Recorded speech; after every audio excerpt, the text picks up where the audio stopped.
नमस्कार, उत्तराखंड समाचार में आपका स्वागत है। मैं रेणु प्रीति पंत। सबसे पहले मुख्य समाचार। मुख्यमंत्री ने किया राजा जगतदेव की प्रतिमा का वर्चुअल अनावरण। बुक्सा जनजाति की संस्कृति और बलिदान को किया नमन। जनजातीय विकास को लेकर सरकार की प्रतिबद्धता दोहराई।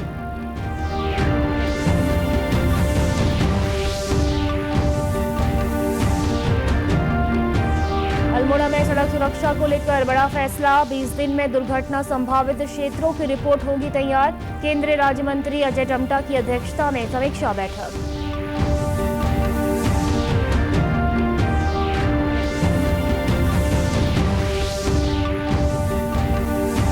गायत्री तीर्थ शांति कुंज द्वारा श्री राम शर्मा आचार्य जी के साधना के 100 वर्ष होने पर जन्म शताब्दी समारोह का आयोजन। पूर्व केंद्रीय राज्य मंत्री अजय भट्ट और मुख्य सचिव आनंद वर्धन ने किया अनावरण। शांति कुंज के युवा प्रमुख डॉक्टर चिन्मय पंड्या ने की कार्यक्रम की अध्यक्षता। जमरानी बांध परियोजना की प्रगति का कुमाऊं कमिश्नर ने लिया जायजा। 2 टनल निर्माण कार्य 85% पूरा। डायवर्जन के लिए कॉफर डैम शुरू।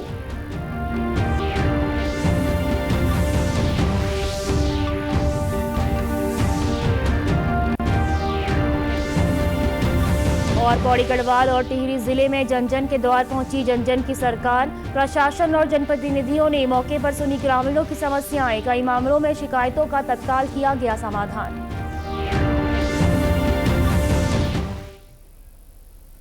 अब समाचार विस्तार से। मुख्यमंत्री पुष्कर सिंह धामी ने आज उधम सिंह नगर जिले में बुक्सा जनजाति समाज को बड़ी सौगात दी है। गदरपुर क्षेत्र के रोशनपुर डलबाबा गांव में उन्होंने बुक्सा समाज के वीर योद्धा राजा जगतदेव की प्रतिमा का वर्चुअल अनावरण किया और उनके त्याग व बलिदान को नमन किया। इस अवसर पर मुख्यमंत्री ने कहा कि राजा जगतदेव का जीवन त्याग, वीरता, धर्मनिष्ठा और संस्कृति संरक्षण का अद्भुत उदाहरण है। उन्होंने कहा कि यह कार्यक्रम केवल प्रतिमा अनावरण का नहीं बल्कि बुक्सा जनजाति की गौरवशाली परंपरा, संस्कृति और बलिदान को स्मरण करने का भी दिन है। मुख्यमंत्री ने कहा कि उधम सिंह नगर, नैनीताल और कोटद्वार सहित प्रदेश के कई क्षेत्रों में बुक्सा समाज के लोग अपनी परंपरा और आत्मसम्मान को जीवंत बनाए हुए हैं। राज्य सरकार जनजातीय समाज के सांस्कृतिक संरक्षण, शिक्षा, स्वास्थ्य, आवास और रोजगार के लिए पूरी प्रतिबद्धता के साथ कार्य कर रही है। मुख्यमंत्री ने राजा जगतदेव की गौरव गाथा पर शोध कार्य कराए जाने की आवश्यकता भी बताई ताकि आने वाली पीढ़ियां उनसे प्रेरणा ले सके। इस मौके पर मुख्यमंत्री ने क्षेत्र के विकास के लिए 3 अहम घोषणाएं भी की। अगली खबर की बात करेंगे। अल्मोड़ा में सड़क हादसों पर लगाम लगाने और यातायात व्यवस्था को सुरक्षित बनाने के लिए आज एक अहम समीक्षा बैठक आयोजित की गई। केंद्रीय सड़क परिवहन एवं राजमार्ग राज्य मंत्री अजय टम्टा की अध्यक्षता में हुई इस बैठक में सड़क सुरक्षा से जुड़े तमाम विभागों को सख्त दिशा निर्देश दिए गए। बैठक में जनपद में बढ़ती सड़क दुर्घटनाओं पर गंभीर चिंता व्यक्त की गई और उन्हें रोकने के लिए लोक निर्माण विभाग, राष्ट्रीय राजमार्ग, परिवहन और पुलिस विभाग को ठोस निर्देश दिए गए। केंद्रीय राज्य मंत्री ने जनपद के सभी डेंजर जोन और ब्लैक स्पॉट्स का पुनः निरीक्षण कर सड़क सुरक्षा के पुख्ता इंतजाम करने, खतरनाक स्थानों पर क्रैश बैरियर लगाने और सड़क डिजाइन में सुधार के निर्देश दिए। इसके साथ ही वन विभाग को सड़कों के किनारे पौधारोपण करने के भी निर्देश दिए गए ताकि दुर्घटनाओं की संभावनाओं को कम किया जा सके। आज हमने सारे डिपार्टमेंट के 20 दिन के अंदर अंदर ऐसे स्पॉट को चिन्हित करें और चिन्हित करने के बाद जो भी एक्सीडेंट जोन हैं कैसे भी करके वो पुलिस डिपार्टमेंट के भी ध्यान में है, रोड डिपार्टमेंट के भी ध्यान में है और भी सभी लोगों के ध्यान में, आरटीओ के भी ध्यान में है। तो उसको हमने कहा है कि आप इसका पूरा एक तैयार करके हमें दीजिए। उसमें हम CRIF का पैसा, सेंटर रोड इंफ्रास्ट्रक्चर फंड्स का पैसा जो स्टेट गवर्नमेंट की रोड है उनको देंगे और NH की रोडों का हम ऑलरेडी काम कर रहे हैं। हमने कहा कि खट साइड की तरफ क्रैश बैरियर भी लगे और फॉरेस्ट से हमने कहा कि उधर हम पेड़ों का कैसे करके जो भी ऐसी कोई घटना घटती है तो पेड़ों का भी हमको सहारा मिले, क्योंकि कई जगह पर पेड़ों के सहारे के कारण भी हमको रोड में मदद मिली है। और जो हमारा गोल्डन आवर है, जब एक्सीडेंट हो जाता है तो उस गोल्डन आवर में लोगों की जान बचाने के लिए जो भारत सरकार के द्वारा 1.5 लाख रुपए की फैसिलिटी उस पैसेंजर को किया जाता है जो बच सकता है, तो ऐसे लोगों के लिए भी हमने योजना बनाई आज। बैठक में यह भी निर्णय लिया गया कि सभी संबंधित विभाग 20 दिनों के भीतर दुर्घटना संभावित क्षेत्रों की रिपोर्ट तैयार करेंगे। इन प्रस्तावों के आधार पर CRIF फंड से सड़क सुधार कार्य कराए जाएंगे। संवेदनशील इलाकों में क्रैश बैरियर, वृक्षारोपण और यातायात सुधार पर विशेष ध्यान दिया जाएगा। जिलाधिकारी ने बताया कि अल्मोड़ा को सड़क सुरक्षा के लिहाज से मॉडल जिला बनाने पर जोर दिया गया है। गायत्री तीर्थ शांतिकुंज द्वारा श्रीराम शर्मा आचार्य जी के साधना के 100 वर्ष पूरे होने पर बैरागी कैंप में जन्म शताब्दी समारोह का आयोजन किया जा रहा है, जिसमें पूरा एक नगर बसाया गया है, जहां लाखों की संख्या में शांतिकुंज के साधक शामिल होंगे। आज यहां बनाए गए शताब्दी नगरों का पूर्व केंद्रीय राज्य मंत्री अजय भट्ट और मुख्य सचिव आनंद वर्धन ने अनावरण किया है। कार्यक्रम की अध्यक्षता शांतिकुंज के युवा प्रमुख डॉक्टर चिन्मय पंड्या ने की है।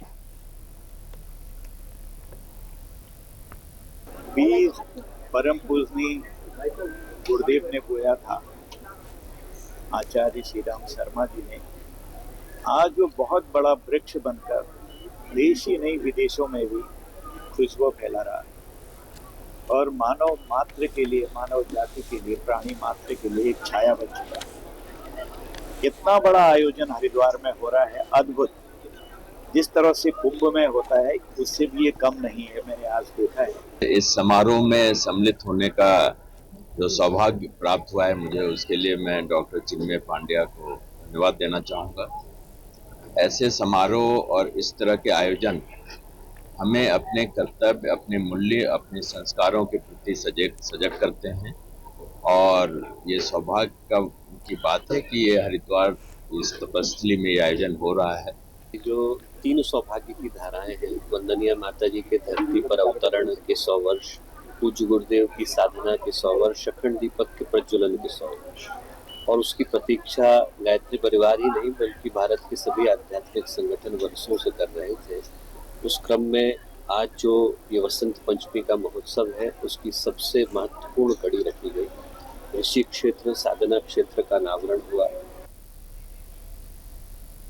राज्य की बहुप्रतीक्षित जमरानी बांध परियोजना को लेकर काम तेजी से आगे बढ़ रहा है। सिंचाई, पेयजल और विद्युत उत्पादन के लिहाज से अहम इस परियोजना की प्रगति की समीक्षा आज कुमाऊं आयुक्त ने हल्द्वानी में की।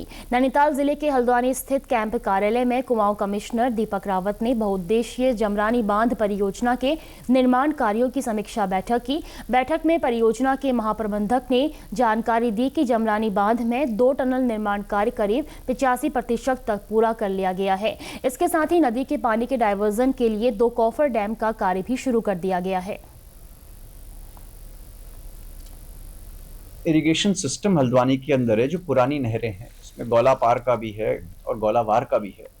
तो गौला पार में तो आप लोग ज़्यादा कुछ नहीं कर रहे हैं, लेकिन गौलावार में जो पुरानी नहरें हैं उनकी कैपेसिटी के संवर्धन का कार्य है, उसको इंक्रीज करना है कैपेसिटी को। और साथ ही साथ क्योंकि ये नहरें इवेंचुअली हरिपुरा जलाशय तक और पाहा फीडर से लेकर किच्छा डैम तक जाएंगी, उसका भी काम होना है। तो इसमें एक तो मुख्य डिले हमारी डाइवर्जन टनल को लेकर लगभग 6 महीने का डिले है और वो डिले इसलिए हुआ था कि दोनों तरफ से एक साथ खुदाई टनल्स की प्रारंभ नहीं हो पाई थी, क्योंकि ऊपर की तरफ जो ज़मीन थी वो थोड़ा कच्ची थी, उसमें ज़्यादा प्रोटेक्शन वर्क करना पड़ा। लेकिन अभी इसमें 80% के आसपास प्रोग्रेस आ गई है और कॉफर डैम पे भी बहुत जो प्रारंभिक काम है और वो शुरू हो गया है। जल संसाधनों के संरक्षण और भविष्य की जल प्रबंधन नीति को मजबूत करने की दिशा में केंद्र सरकार की महत्वपूर्ण योजनाओं को धरातल पर उतारने के लिए जनपद स्तर पर तैयारियां तेज कर दी गई हैं। इसी कड़ी में रुद्रपुर के विकास भवन सभागार में जिला स्तरीय कार्यशाला आयोजित की गई। भारत सरकार के जल शक्ति मंत्रालय द्वारा संचालित 7वीं लघु सिंचाई संगणना, द्वितीय जल निकाय संगणना और प्रथम स्प्रिंग संगणना के सफल, पारदर्शी और समयबद्ध क्रियान्वयन को लेकर विकास भवन सभागार में जिला स्तरीय उप समिति की बैठक व कार्यशाला आयोजित की गई। कार्यशाला में संगणना कार्यों की प्रगति, फील्ड स्तर पर क्रियान्वयन की रणनीति, कार्य योजना और विभागीय समन्वय जैसे महत्वपूर्ण बिंदुओं पर विस्तृत चर्चा की गई। अधिकारियों ने बताया कि ये संगणनाएं जनपद के जल संसाधनों के वैज्ञानिक आकलन, संरक्षण, पुनर्जीवन और भविष्य की जल प्रबंधन योजनाओं के लिए बेहद अहम है। आज हमने जिला स्तरीय ट्रेनिंग रखी थी, जो हमारे लघु सिंचाई विभाग इसमें नोडल है, जो हम संगणना कराते हैं। इससे पहले कि हमने 6 बार संगणना करा चुके हैं, ये आज हमारी 7वीं संगणना थी। इस 7वीं संगणना का मुख्य उद्देश्य ये था कि इस बार हम लोग क्या कर रहे हैं कि वाटर बॉडी भी जितनी भी तालाब हैं जनपद में उसको भी कर रहे हैं, और जो मेजर और मीडियम प्रोजेक्ट हैं हमारे सिंचाई विभाग के, बहुत जलाशय जैसे नानामक्ता सागर है, हरिपुरा डैम है, उनके भी हम सेंसस कर रहे हैं कि जो उनके आंकड़े हैं वो हम ऑनलाइन फीडिंग करेंगे ऐप के द्वारा। अधिकारियों ने बताया कि तालाबों, जलाशयों और अन्य जल स्रोतों की संगणना कर भारत सरकार के पोर्टल पर डाटा अपलोड किया जाएगा ताकि सूखते जल स्रोतों को चिन्हित कर उनके पुनर्जीवन की कार्ययोजना बनाई जा सके। इस बार संगणना में स्प्रिंग और धौरा नालों को भी शामिल किया गया है जो अधिकतर वन क्षेत्रों में स्थित हैं। जल स्रोत हैं, चाहे मनुष्यों द्वारा बनाए गए हैं चाहे प्राकृतिक हैं, उनका डाटा का संग्रहण करके उसको एक नेशनल लेवल पर जो गवर्नमेंट ऑफ इंडिया की वेबसाइट है वहाँ पर उसको अपलोड करेंगे, जिससे कि हमारे पास एक सही और जिसे कहना चाहिए पूर्ण डाटा हमारे सारे जल स्रोतों का संधारित हो। इस बार पहली बार इसमें स्प्रिंग्स माने जिसको हम धारा नौला भी बोलते हैं उनका भी डाटा कलेक्ट किया जा रहा है। तो क्योंकि उत्तराखंड में धारा नौला यहाँ के जनमानस से अनादिकाल से जुड़े हुए हैं और ये जो धारे नौले हैं ये वन क्षेत्रों से भी हैं और उसके अलावा आसपास के ग्रामीण क्षेत्रों में भी हैं। तो वन विभाग जो अपने से जुड़े हुए क्षेत्र हैं जहाँ वन क्षेत्र हैं और वहाँ पर जो धारे नौले हैं या इस तरीके के कोई भी पारंपरिक जल स्रोत हैं जो प्राकृतिक हैं तो उनके संबंध में data sharing minor irrigation department से करेगा। कार्यशाला में मोबाइल ऐप आधारित डाटा संग्रहण प्रणाली पर भी विशेष जोर दिया गया जिससे संगणना कार्य अधिक सटीक और पारदर्शी हो सके। इस संगणना कार्यक्रम का मुख्य उद्देश्य है कि हमारे इस जनपद में जितने भी एमएमआई प्रोजेक्ट्स हैं, जितने भी जल स्रोत हैं, जो भी एमआई स्कीम्स हैं या जितने भी जल निकाय हैं, उनकी सूचनाओं का हम एकत्रीकरण करें, क्योंकि इन सूचनाओं के आधार पर ही भविष्य की नीतियां निर्धारित होंगी। जैसे हमारी जो प्रथम वृहद जल निकाय संगणना हुई थी उसमें हमें पता चला था कि हमारे राज्य में 23% झीलें, तालाब सूख चुके हैं। उसी के आधार पर भारत सरकार ने फिर अपनी नीति आयोग के द्वारा एक योजना लाई जिसमें हम इन सूखे हुए तालाबों के जीर्णोद्धार पर काम कर रहे हैं। पौड़ी गढ़वाल में आज सरकार सीधे जनता के बीच पहुंची। जन जन की सरकार जन जन के द्वार कार्यक्रम के तहत दुगड्डा विकास खंड के उतिरछा गांव में प्रशासन और जनप्रतिनिधियों ने ग्रामीणों की समस्याएं मौके पर सुनी और कई मामलों का तत्काल समाधान भी किया गया। जनपद पौड़ी गढ़वाल के दुगड्डा विकास खंड के उतिरछा गाँव में जन जन की सरकार जन जन के द्वार कार्यक्रम आयोजित किया गया। इस मौके पर समाज कल्याण, जल संस्थान, पशुपालन सहित करीब 25 विभागों के स्टॉल लगाए गए। ग्रामीणों ने पानी की अनियमित आपूर्ति, सड़क चौड़ीकरण, स्वास्थ्य सेवाओं में डॉक्टरों की कमी जैसी समस्याएं अधिकारियों के सामने रखी। कई शिकायतों का मौके पर ही निस्तारण किया गया जबकि शेष मामलों के शीघ्र समाधान का आश्वासन दिया गया।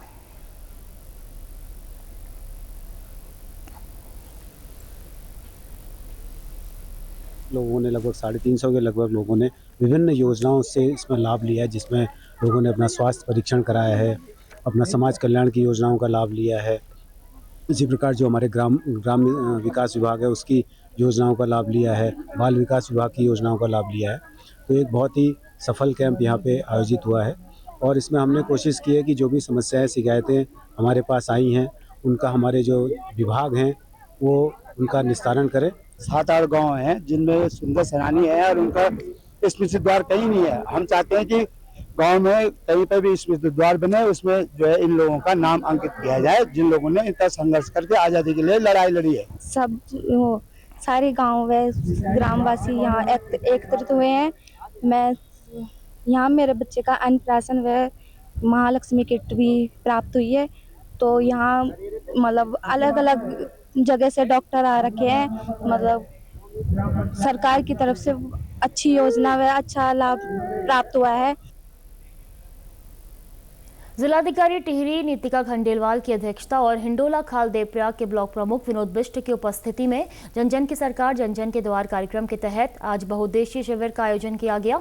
शिविर में कुल 60 शिकायतें दर्ज हुई हैं, जहां अधिकांश शिकायतें पेयजल, जंगली जानवरों, सड़क और विद्युत से संबंधित रही। इसके अलावा श्रीदेव सुमन राजकीय स्नातकोत्तर महाविद्यालय के छात्रों ने बस संचालन, शुद्ध पेयजल उपलब्ध कराने, छात्रों के लिए प्रतीक्षालय निर्माण की मांग जिलाधिकारी के सामने रखी है। जिलाधिकारी ने छात्रों को आश्वासन दिया कि उनकी सभी मांगों को प्राथमिकता के आधार पर पूरा किया जाएगा। एक तो जो कॉलेज है उसमें छोटी मोटी व्यवस्था जैसे फर्नीचर की और प्रिंटर्स की उसकी है वो हम जिले स्तर पे करा लेंगे। दूसरा उनको बस के लिए एक इशू था कि उन्होंने कहा कि बस हमें चाहिए ताकि उनको मोबिलिटी और जो मतलब ट्रांसपोर्टेशन उसमें इशू ना आए, तो उसके लिए उनको बताया गया कि टीएचडीसी के सीएसआर से हमने रिक्वेस्ट करी हुई है, तो कोशिश करके इसको परस्यू करा के हम लोग जल्दी इसी महीने के एंड में टीएचडीसी से बस लगवाएंगे। वहीं देवप्रयाग के ब्लॉक प्रमुख विनोद सिंह बिष्ट ने बताया कि आज कैंप में पेयजल, विद्युत और जंगली जानवरों से संबंधित अधिक शिकायतें दर्ज की गई हैं। उन्होंने कहा निर्धारित समय के अंतर्गत सभी शिकायतों का निस्तारण किया जाएगा। जिलाधिकारी टीरी गढ़वाल की अध्यक्षता में आज सरकार जन जन की सरकार जन जन के द्वार के तहत यहाँ पर कार्यक्रम आयोजित किया गया, जिसमें बढ़ चढ़कर ग्रामीणों ने और जनप्रतिनिधियों ने प्रतिभाग किया। और इस कार्यक्रम में जो शिकायतें आई हैं वे जो निरंतर आती रहती हैं पेयजल संस्थान और पेयजल निगम से जुड़ी हुई, और कुछ शिकायतें विद्युत विभाग से हैं जिनका त्वरित निस्तारण किया जाएगा। यहाँ रुकेंगे एक छोटे से ब्रेक के लिए, जल्द लौटते हैं आपके बीच।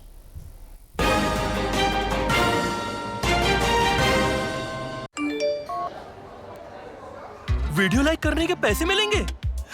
So easy.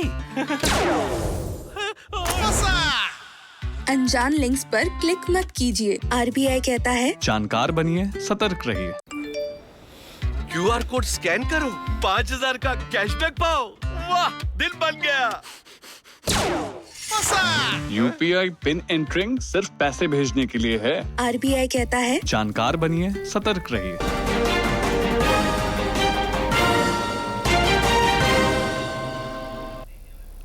ब्रेक के बाद एक बार फिर आपका स्वागत है। खबरों में आगे बढ़ेंगे। पौड़ी गढ़वाल के कोटद्वार में आयोजित राज्य जूनियर बॉक्सिंग चैंपियनशिप में बागेश्वर की बेटी ने इतिहास रच दिया है। उभरती हुई बॉक्सर भूमिका बसेड़ा ने स्वर्ण पदक जीतकर जिले का नाम रोशन किया है। राज्य जूनियर बालक एवं बालिका बॉक्सिंग चैंपियनशिप में बागेश्वर जिले की भूमिका बसेड़ा ने 54 से 57 किलोग्राम भार वर्ग में शानदार प्रदर्शन करते हुए स्वर्ण पदक अपने नाम किया। अपने आक्रामक और अनुशासित खेल से भूमिका ने सभी मुकाबले जीते और निर्णायक मंडल द्वारा उन्हें प्रतियोगिता की बेस्ट बॉक्सर की उपाधि भी दी गई। भूमिका की इस सफलता से उनके परिवार और कोच बेहद उत्साहित नजर आ रहे हैं। हमको एक बड़ी खुशी है कि हम जो पर्दे के पीछे जो सपोर्ट करते हैं बच्चे के पीछे, उसका जो प्रतिफल बच्चा देता है तो दिल में बड़ी सांत्वना हमको मिलती है कि हम जिस फील्ड में बच्चे को भेजा है उस फील्ड में बच्चा जिस हिसाब से काम कर रहा है तो बड़ी खुशी होती है, बड़ा सुकून मिलता है दिल को कि बच्चा इसी तरह हमारे पूरे क्षेत्र का नाम और राज्य का नाम, जनपद का नाम, देश का नाम ऐसे आगे बढ़ाते रहें। स्वर्ण पदक और बेस्ट बॉक्सर का खिताब हासिल किया है, जिसमें इनने पूरी मेहनत के साथ अपना पूरा जज्बा दिखाते हुए बागेश्वर का नाम रोशन करा है। भूमिका की इस उपलब्धि को जिले के खेल प्रेमी पहाड़ की बेटियों के लिए नई प्रेरणा बता रहे हैं। वहीं भूमिका बसेड़ा अपने प्रदर्शन को और बेहतर बनाने की बात कह रही हैं। पौड़ी गढ़वाल में स्टेट टूर्नामेंट हुआ था, गर्ल्स और बॉयज़ का बॉक्सिंग चैंपियनशिप हुई थी। वहाँ भी अभी गढ़िया बॉक्सिंग क्लब से हमने पार्टिसिपेट किया था और वहाँ मेरा अभी गोल्ड मेडल पड़ा है और मुझे बेस्ट बॉक्सर मिला है। और मैं 54 से 57 वेट कैटेगरी में खेली हूँ अभी, और मुझे बहुत खुशी है इस बात की कि मेरा गोल्ड तो पड़ा ही पड़ा और मुझे बेस्ट बॉक्सर भी मिला। और बाकी थैंक्स टू ऑल कोचेस, मेरे पेरेंट्स, टीचर्स, सब बहुत ज़्यादा सपोर्टिव करते हैं, बहुत ज़्यादा सपोर्टिव हैं। कम संसाधनों के बावजूद कड़ी मेहनत और आत्मविश्वास से भूमिका बसेड़ा ने यह साबित कर दिया कि पहाड़ की बेटियां किसी से कम नहीं हैं। और अब खबर हरिद्वार से। हरिद्वार में स्वच्छता अभियान लगातार जारी है। यह अभियान अब दूसरे माह में प्रवेश करने जा रहा है। इसको लेकर आज मुख्य विकास अधिकारी ललित नारायण मिश्र ने सामाजिक व्यापारिक संगठनों के साथ बैठक की और इस स्वच्छता अभियान में सहयोग करने की अपील की। उन्होंने कहा कि मुख्यमंत्री के निर्देश पर हरिद्वार में स्वच्छता अभियान लगातार चलाया जा रहा है और यह अभियान शहरों और ग्रामीण इलाकों में 1 माह से चल रहा है। अब नए वर्ष में इस अभियान को और तेजी से चलाया जाएगा। साथ ही व्यापारिक संगठनों, सामाजिक संगठनों का भी सहयोग लिया जाएगा। मंत्री जी की मंशा है कि हमारा जो हरिद्वार शहर और हरिद्वार जिला है ये सबसे स्वच्छतम रहे और पूरे देश में एक एग्जाम्पल सेट करे। उसके तहत हम लोगों ने ग्रामीण क्षेत्र में और शहरी क्षेत्रों में स्वच्छता अभियान लगातार संचालित कर रखा है और हमारा स्वच्छता महाअभियान दूसरे महीने में प्रवेश कर गया है। संगठनों की भागीदारी बढ़ाने के लिए और लोगों की भागीदारी बढ़ाने के लिए हमने आज यहाँ एक बैठक की है और हमारा प्रयास रहेगा कि जितनी ज़्यादा संख्या में लोग हमारे साथ पार्टिसिपेट करेंगे उतने अच्छे ढंग से हम इस महा स्वच्छता अभियान को हम आगे बढ़ा पाएंगे। व्यापारी नेता संजीव नैयर का कहना है कि आज प्रशासन के साथ व्यापारियों की बैठक हुई है। इसमें व्यापारियों ने आश्वासन दिया कि वह स्वच्छता अभियान में बढ़ चढ़कर भाग लेंगे और प्रशासन का पूरा सहयोग करेंगे। देखिए, आज ये बहुत बढ़िया सार्थक प्रयास माननीय मुख्यमंत्री जी के निर्देश के द्वारा हुआ है। बहुत ही सुंदर और सार्थक प्रयास है और हमारा तो शुरू से मानना है कि स्वच्छ हरिद्वार और सुंदर हरिद्वार होना चाहिए और इसके लिए हरिद्वार का व्यापारी और हरिद्वार का नागरिक हमेशा से इसके लिए कार्यरत रहता है। यहाँ पर हम CCR में यहाँ पर बैठक में सम्मिलित हुए। यहाँ पर हमारे CDO साहब भी थे और अन्य अधिकारी भी मौजूद थे। यहाँ पर हमने भारतीय जनता पार्टी ने अभी एक अभियान भी चलाया था। अभी हमने 13 दिसंबर को यहाँ पर पूरे अपने पदाधिकारियों और देवतुल्य जनता के साथ हर की पौड़ी पर सफाई अभियान शुरू किया था और अब हम इस अभियान में कल से और तेज गति से सारे अपने पदाधिकारी और देवतुल्य जनता से भी हम निवेदन करेंगे कि स्वच्छ हरिद्वार और स्वच्छ हमारा जनपद रहे। ऐसा हम एक अभियान यहाँ शुरू कल से करेंगे।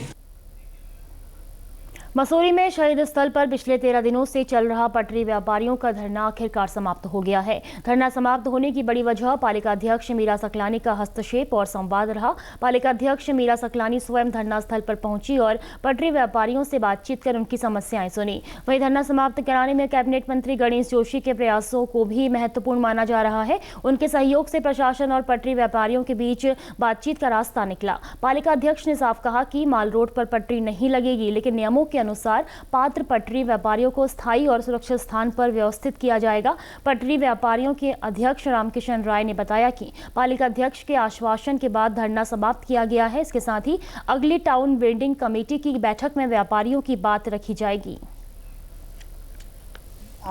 जितने लोग धरने पे बैठे थे पटरी व्यवसायी, मैं उनका धन्यवाद भी करना चाहूँगी क्योंकि हर समस्या का समाधान संवाद से ही होता है और मुझे लगता है पालिका और पटरी व्यवसायियों के बीच एक संवादहीनता का वातावरण था जो आज समाप्त हो गया है। और कुछ बातचीत जो पटरी व्यवसायियों के साथ हुई है, जो लोग धरने पे बैठे थे कि एक तो मॉल रोड पे पटरी नहीं लगेगी, इसके लिए मान गए हैं। दूसरी बात ये है कि अगली जो TVC की बैठक होगी, जिन लोगों के नाम पटरी के लिए नहीं आए हैं वो लोग जो आज धरने पे बैठे हुए थे वो सभी लोग उस बैठक में आएंगे और जो जेन्युइन लोग होंगे उनको TVC के माध्यम से पटरी आवंटित की जाएगी। ये 2-3 बातों पे आप लोगों के साथ सहमति बनी है। TVC कमेटी का बुलाई है जो उन्होंने बंद कर दी थी। हमारे धरने से ये असर पड़ा कि दोबारा से TVC कमेटी बुलाएगी। अब बुलाने के बाद दोबारा से चयन होगा, सत्यापन होगा और जो हमारे आदमी बाहर रह गए थे उनको अंदर किया जाएगा और उनकी सही ढंग से जाँच की जाएगी, नए और पुराने। नए साल पर पर्यटकों की देहरादून और मसूरी में भारी भीड़ के मद्देनजर स्वास्थ्य विभाग ने सभी अस्पतालों को डॉक्टरों और मेडिकल स्टाफ को अनावश्यक छुट्टी पर रोक लगा दी है। देहरादून के मुख्य चिकित्सा अधिकारी डॉक्टर मनोज शर्मा ने बताया कि नववर्ष पर देहरादून जिले में पर्यटकों की आवाजाही बढ़ जाती है। ऐसे में सभी अस्पतालों को यह निर्देश दिए गए हैं कि मेडिकल स्टाफ को अनावश्यक छुट्टी नहीं दी जाए ताकि अस्पताल पूरी क्षमता से काम कर सके। इसके साथ ही उन्होंने बताया कि जिले के सभी अस्पतालों को आवश्यक दवाओं, मेडिकल स्टाफ की पर्याप्त उपलब्धता सुनिश्चित करने को कहा गया है। अन्य राज्यों से पर्यटकों की आमद बढ़ने की संभावना को देखते हुए इमरजेंसी में अतिरिक्त डॉक्टर और स्टाफ की व्यवस्था करने को भी कहा गया है। आपातकालीन विभाग को पूरी तरह से सक्रिय रखने और डॉक्टरों को अलर्ट रखने के भी निर्देश दिए गए हैं ताकि आपातकालीन सेवाओं में कोई कमी न रहे। उन्होंने बताया कि सभी अस्पताल किसी भी आपातकालीन स्थिति के लिए पूरी तरह से तैयार हैं। किसी भी स्वास्थ्य संबंधी चुनौती से निपटने के लिए अस्पतालों में जरूरी दवाओं इत्यादि की समुचित व्यवस्थाएं की गई हैं। देखिए, सबसे पहले तो मैं सभी प्रदेशवासियों को और जनपद वासियों को नववर्ष की बहुत बहुत शुभकामनाएं देना चाहूँगा। और जहाँ तक आपने सवाल किया है कि नववर्ष को देखते हुए और जो बाहर से टूरिस्ट भी यहाँ पे काफ़ी आ रहे हैं, लोग सेलिब्रेट करते हैं, तो निश्चित रूप से कुछ ना कुछ दुर्घटनाओं की संभावना भी रहती है। तो इसी को देखते हुए हमारे द्वारा पूर्व में सभी अस्पतालों में निर्देशित कर दिया गया था कि जो भी डॉक्टर हैं, जो स्टाफ हैं, उनकी उपलब्धता जो है वहाँ सुनिश्चित की जाए राउंड द क्लॉक 24/7 और अनावश्यक रूप से किसी को अवकाश जो है उसमें न दिया जाए। उत्तराखंड के नैनीताल जिले ने 20 सूत्रीय कार्यक्रम में जबरदस्त प्रदर्शन करते हुए प्रदेश में 13वें स्थान से सीधे 5वें स्थान पर अपनी रैंकिंग में सुधार किया है। यह ऐतिहासिक सफलता जिले में समन्वित प्रयासों, नियमित समीक्षा और योजनाओं के प्रभावी क्रियान्वयन का नतीजा है। वर्तमान वित्तीय वर्ष 2025-26 की पिछली तिमाही में नैनीताल जिला 13वें स्थान पर था। जिलाधिकारी ललित मोहन रयाल ने इसकी गंभीर समीक्षा की और सभी संबंधित विभागों को विकास कार्यों में प्रगति लाने के निर्देश दिए। इसके बाद जिला प्रशासन ने निरंतर मॉनिटरिंग और विभागीय समीक्षा सुनिश्चित की।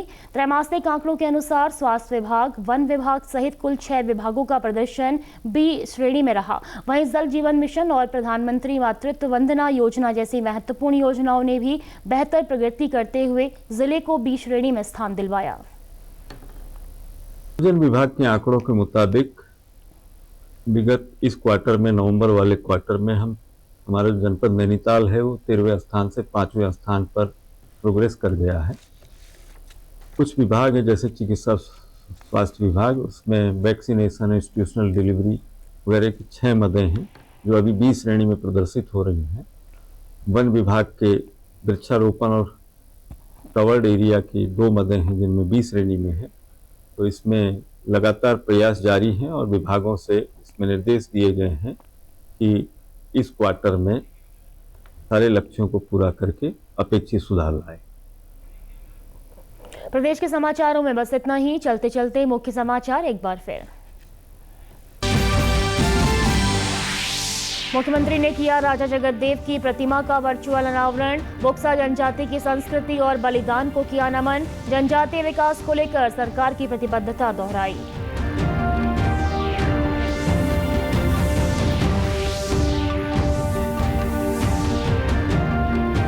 अल्मोड़ा में सड़क सुरक्षा को लेकर बड़ा फैसला। 20 दिन में दुर्घटना संभावित क्षेत्रों की रिपोर्ट होगी तैयार। केंद्रीय राज्य मंत्री अजय टम्टा की अध्यक्षता में समीक्षा बैठक।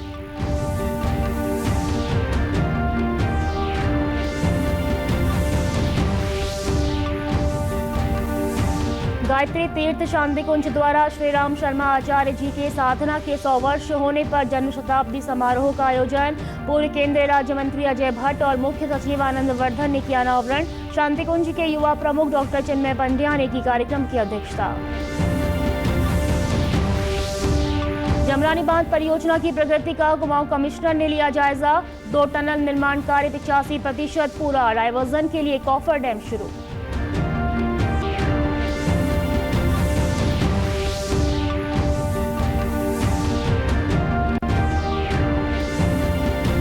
और पौड़ी गढ़वाल और टिहरी जिले में जन जन के द्वार पहुंची जन जन की सरकार। प्रशासन और जनप्रतिनिधियों ने मौके पर सुनी ग्रामीणों की समस्याएं। कई मामलों में शिकायतों का तत्काल किया गया समाधान।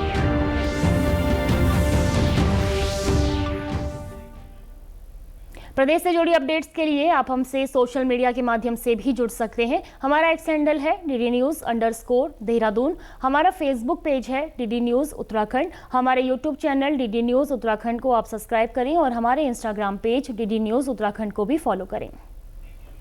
नमस्कार।